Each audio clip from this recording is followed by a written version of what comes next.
The one thing that jumps out with this is there's a lot of sevens as well as 40. Sevens and 40. I have read that if it's a Yahwist or a priestly source, one's interested in sevens and one's interested in 40. I don't know if that's the case or not. But I looked up sevens, and of course, beyond the biblical account, in Greek and Roman culture, 7 was protection.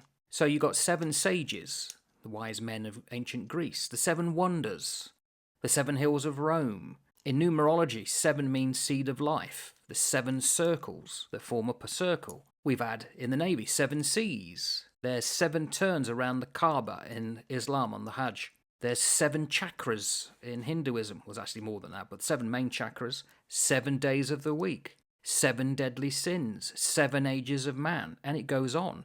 And I've read that Pythagoras reckoned that 7 was a spiritual number, it's spirituality, 4 being physical and 3 the spirit, to give us 7. And another thing, in modern thinking, this is psychology, 7 is reckoned to be the limit of information that's capable of going into our short-term memory. That was from George Miller, 1956. I think that may have been superseded. There's something about 7. And 7, in the way the Hebrew is spelt for the word 7, the same consonants are used as for the word complete or full. And so when you look at it in the context of what God is doing here and the imagery of what God is doing here, he is bringing sufficient beings into this protective ark where there will be a completeness and there will be a fullness. It's a really prominent word in Scripture. It's used over 700 times, I think, within Scripture, the word 7. And if you zoom into the New Testament, when Jesus is teaching his disciples how to pray, what we would call the Lord's Prayer, you've got 7 petitions in it. You've got the 7 statements that Jesus spoke from the cross. The 7 I am statements, and I am being the name of God, as derived from Exodus, when Moses said, "Who are you?" And he said, "I am, Yod-Heh-Vav-Heh."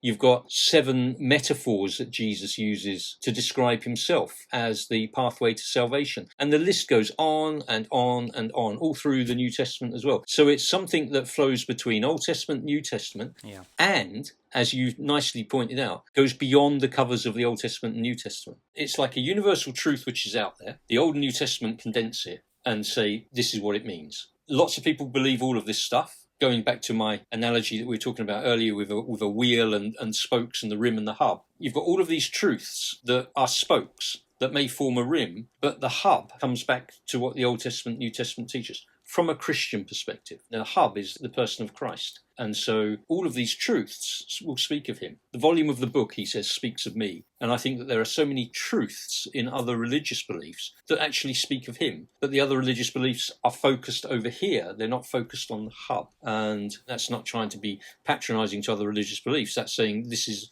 my understanding of the Christian faith. Obviously, somebody from the Jewish faith, the Islamic faith, Hinduism, or whatever, would say, no, you're missing the point. So I see it like that. 7's a fascinating number. You say 7 days of the week, 7 days of creation. It's a divine number. You could go for a massive study around numbers in Scripture and how they're used. A chap called Bullinger has done an amazing book. It's called Numbers in Scripture. Absolutely outstanding piece of work. Again, what this speaks to me of, Mark, is that nothing in Scripture is wasted. You can get such a lot of understanding, even from a number, as I've discovered through some of my teaching in Colossians, and I'm talking about people that are now named in Colossians. And I'm thinking, what on earth am I going to talk about with these guys?